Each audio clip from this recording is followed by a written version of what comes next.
बोकारो दिन भर में आज मोबाइल और इंटरनेट के इस्तेमाल में जरा सी लापरवाही आपको हजारों लाखों रुपए का नुकसान पहुंचा सकती है। और ऐसा हुआ एक बोकारो निवासी के साथ। बताएंगे पूरी घटना बस कुछ ही देर में। सिटी थाना पुलिस ने 4 लोगों को किया है गिरफ्तार। क्या है मामला, इसकी भी बात करेंगे। नमस्कार, बोकारो दिन भर में आपका स्वागत है। मैं अजय राज। बोकारो की खबरों में बोकारो में 73वें गणतंत्र दिवस समारोह की तैयारी की करेंगे बात। बीएसएल और वेदांता इलेक्ट्रो स्टील के लोगों के उपलब्धि की भी चर्चा होगी। सड़क दुर्घटना में एक साइकिल चालक की मौत हुई, खबरों में यह भी होगी। ओमिक्रॉन और कोरोना की भी बात करेंगे। चर्चा और भी खबरों पर करेंगे, लेकिन उससे पहले जान लेते हैं देश दुनिया का हाल। भारत में पिछले 24 घंटों में कोरोना के 2,82,000 से ज्यादा नए मामले, 441 लोगों की मौत। देश में ओमिक्रॉन पीड़ितों की संख्या 9,000 के पार। कोरोना के मद्देनजर भारत ने अंतर्राष्ट्रीय उड़ानों पर लगी रोक 28 फरवरी तक बढ़ा दी है। ईवीएम का मामला एक बार फिर सुप्रीम कोर्ट पहुँच गया है। बैलेट पेपर से चुनाव कराने की मांग को लेकर एक याचिका सुप्रीम कोर्ट में दी गई है। मशहूर टेनिस खिलाड़ी सानिया मिर्जा ने रिटायरमेंट का ऐलान किया है। 2022 उनका आखिरी सीजन होगा और उसके बाद सानिया संन्यास ले लेंगी। सप्ताह के तीसरे दिन सेंसेक्स 656 अंक और निफ्टी 174 अंक गिरकर हुआ बंद। सोने की कीमत 100 रुपए प्रति 10 ग्राम बढ़ी, तो वहीं चांदी का कीमत 1500 रुपए प्रति किलोग्राम बढ़ी। अब एक नजर आपके राज्य झारखंड की 3 बड़ी खबरों पर। झारखंड लोक सेवा आयोग ने 143 एपीपी की बहाली के नतीजे निकालने से पहले ही विज्ञापन रद्द कर दी। इसकी नियुक्ति प्रक्रिया 2018 से चल रही थी। झारखंड लोक सेवा आयोग ने 93 डेंटल डॉक्टरों की नियुक्ति की प्रक्रिया शुरू कर दी है। रेगुलर डेंटल डॉक्टर और बैकलॉग डेंटल डॉक्टर की नियुक्ति के लिए 8 फरवरी से ऑनलाइन आवेदन मांगे गए हैं। झारखंड में शनिवार यानी 22 जनवरी से मौसम के मिजाज का फिर से बदलने की संभावना है। 22 और 23 जनवरी को राज्य के कई हिस्सों में बारिश का अनुमान है। तो यह थी देश दुनिया और झारखंड की खबरें। अब नजर डालते हैं बोकारो के 9 प्रखंडों की खबरों पर, जो आज सुर्खियों में बनी रही। मोबाइल और इंटरनेट इस्तेमाल करने में आपकी जरा सी लापरवाही आपको हजारों लाखों रुपए का चूना लगवा सकती है। ऐसा ही कुछ हुआ एक बोकारो निवासी के साथ, जब कथित तौर पर उनके द्वारा अपने मोबाइल पर एक ऐप डाउनलोड करते ही साइबर अपराधियों ने उनके क्रेडिट कार्ड से 40,000 से ज़्यादा रुपए उड़ा लिए। साइबर अपराधियों के झांसे में आकर अपनी गाढ़ी कमाई गंवा बैठे। बोकारो के सेक्टर 9 के रहने वाले चंद्र प्रकाश बताते हैं कि 14 जनवरी को जब वे इंटरनेट पर एक सरकारी बैंक के क्रेडिट कार्ड के कस्टमर केयर का नंबर खोज रहे थे कि उसी दौरान उन्हें एक अनजान नंबर से फोन आया कि एक स्क्रीन शेयरिंग ऐप डाउनलोड कीजिए और आपका ऑनलाइन ट्रांजैक्शन चालू कर दिया जाएगा।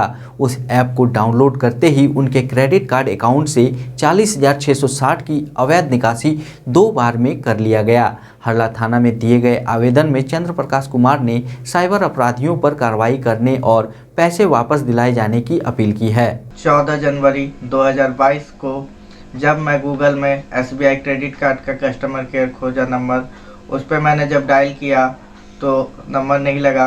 कुछ ही देर बाद उस फ़ोन दोबारा आई मेरे पास कि मैं SBI कस्टमर केयर से बोल रहा हूं, आप जो है एनीडेस्क नाम ऐप डाउनलोड कीजिए, उसके बाद आपकी जो है ऑनलाइन ट्रांजैक्शन सेवा शुरू कर दी जाएगी। जब मैंने उनके झांसे में आकर एनीडेस्क ऐप डाउनलोड किया, उसके बाद जो है मेरे क्रेडिट कार्ड से 40,660 रुपये की निकासी 2 बार में कर ली गई। पहली बार में 20,330 रुपये, दूसरी बार में 20,330 रुपये।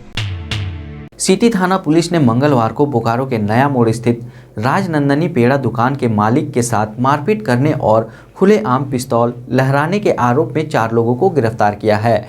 बुधवार को मीडिया से बात करते हुए सिटी डीएसपी ने पूरी घटना की जानकारी दी। दिनांक 18 जनवरी 2022 को 11:30 बजे के करीब थाना प्रभारी को सूचना मिली कि राजनंदी पेड़ा दुकान जो नया मोड़ में स्थित है, वहाँ पे कुछ एक लड़का हर्षित नाम का है जो हथियार लहराते हुए अपने सहयोगियों के साथ मारपीट कर रहा है। इसी सूचना के आलोक में थाना प्रभारी स्वयं अपने टीम के साथ वहां गए। वहां पे जाके देखे कि वहां मारपीट की घटना हुई है और जख्मी वहीं पे खड़ा था। इसी में जब पुलिस पहुंची तो वो लोग वहां से हटने का प्रयास करने लगे, जो अपराधी थे।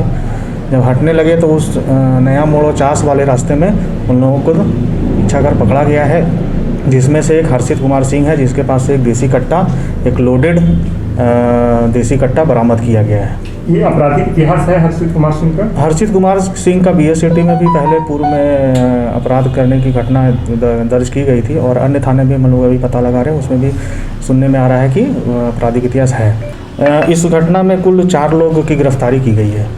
चारों का किस भावना से सर तमन चला रहे थे?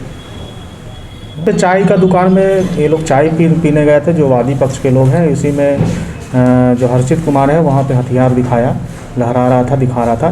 तो एक लड़के ने उसे बोला कि हथियार यहाँ पे क्यों दिखा रहे हो, तो उसी में उलझ गए लोग और मारपीट वहाँ पे प्रारंभ हुई। बोकारो में कोरोना के एक्टिव मामलों की संख्या में लगातार चौथे दिन भी कमी देखी गई और साथ ही कोरोना की रफ्तार में भी खासी कमी नजर आई है। पर इन सब के बावजूद भी सरकार के दिशा निर्देशों का पालन करते हुए कोरोना के नियमों का भी पालन करते रहना है। एक बार फिर आंकड़ों की बात कर लेते हैं। मंगलवार को आई सरकारी आंकड़ों के अनुसार सोमवार और मंगलवार के बीच 24 घंटों में बोकारो जिले में 65 नए कोरोना संक्रमित पाए गए और एक्टिव कोरोना मामलों की संख्या 753 रही और उस दिन बोकारो में 68 लोगों ने कोरोना को मात भी दिया। पर कम होती संख्या हमें लापरवाह होने की इजाज़त नहीं देती, इसलिए कोरोना नियमों का पालन करते हुए अगर वैक्सीन न लगा हो तो जल्द से जल्द वैक्सीन लगवा लेना है। बोकारो जिले में कोरोना को ध्यान में रखते हुए 73वें गणतंत्र दिवस समारोह मनाने की योजना को सुनिश्चित करने के लिए उपायुक्त कुलदीप चौधरी और पुलिस अधीक्षक चंदन कुमार झा ने मंगलवार को बैठक बुलाई और अधिकारियों को पूरे झंडोत्तोलन समारोह में आम और खास सभी के द्वारा कोरोना नियमों का पालन करवाने के लिए दिशा निर्देश दिए। उपायुक्त ने कहा कि कोविड के चलते बदले हुए स्वरूप में गणतंत्र दिवस समारोह का आयोजन होगा। मौके पर सामाजिक दूरी का पालन करते हुए मास्क पहनना अनिवार्य होगा।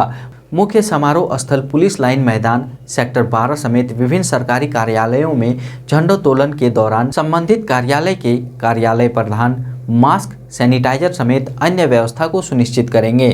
बच्चों की सुरक्षा को देखते हुए इस बार भी प्रभात फेरी नहीं निकाली जाएगी और सभी प्रतिभागियों को कोविड नेगेटिव रिपोर्ट देनी होगी। पुलिस लाइन का जो ग्राउंड है उसका सारा जो तैयारी करना है, उसको लेवलिंग करना है, वो सब हो गया है स्टार्ट? जी हो गया है। उसमें तो हमको लगता है आप नगर निगम का भी हम लोग को हेल्प चाहिए या नहीं? जी चाहिए सर। फिर उसके बाद ये जो बनाइएगा क्रोनोलॉजी देख लीजिएगा, जोनल आईडी सर्च की ज्वाइन कर चुके हैं तो और जो अन्य जिलों में जो एक अभी ट्रेंड है उसी को ध्यान में रखते हुए हम लोग तैयारी कर रहे हैं। तो बाकी पॉइंट बाई पॉइंट है, जिन डिपार्टमेंट्स को जो रोल रिस्पॉन्सिबिलिटी मिली है, मेनली अगर जो नजारत के काम हैं या जो अंचल कार्यालय से होने हैं या जिस कार्यों के लिए परेड से संबंधित जो सारे विषय हैं, उस पर अपने अपने कंसर्न जो लोग हैं वो अपने तैयारी में लग हैं। समय बहुत ज़्यादा नहीं है।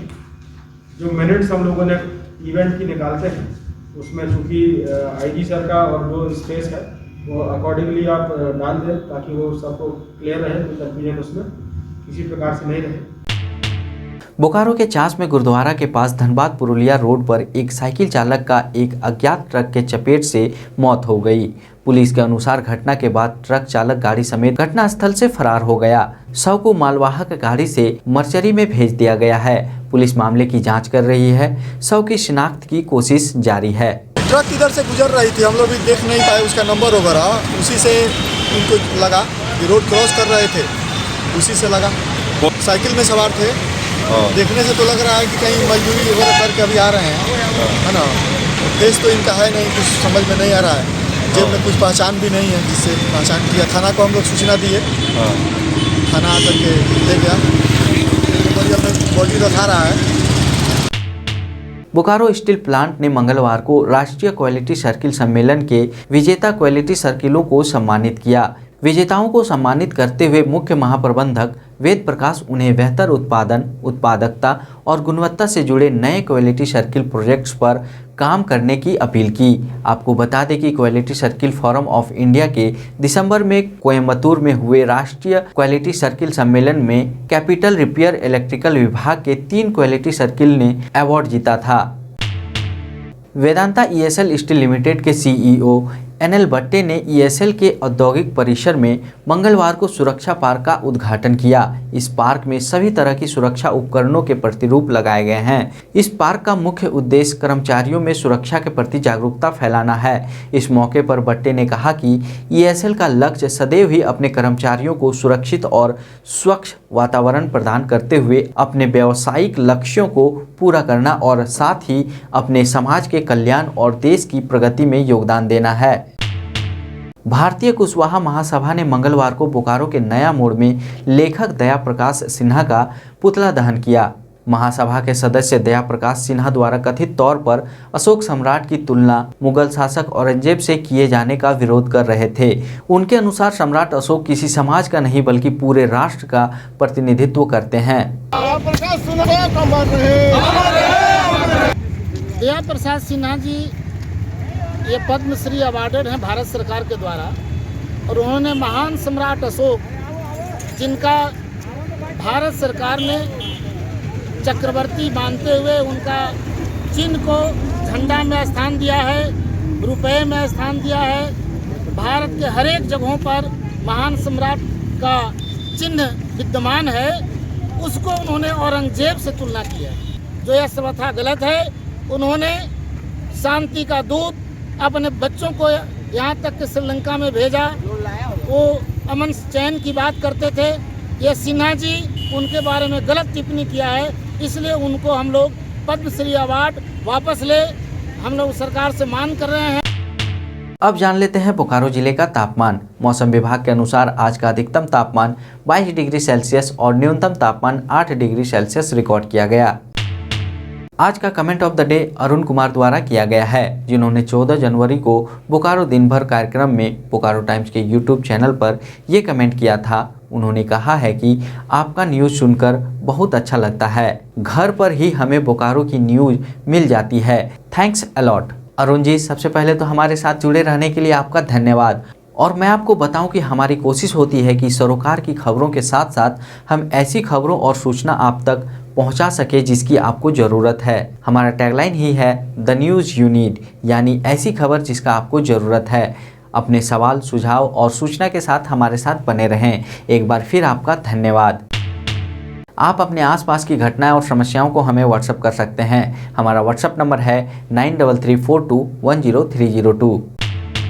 इसी तरह बोकारो के तमाम खबरों को जानने के लिए आप हमारे चैनल बोकारो टाइम्स को लाइक करें, सब्सक्राइब करें और शेयर करें। फिर मिलेंगे बोकारो दिन भर में सोमवार से शुक्रवार रात 8 बजे। तब तक के लिए नमस्कार। बने रहें thetimesmedia.com पर। आप हमें फेसबुक और यूट्यूब पर भी देख सकते हैं।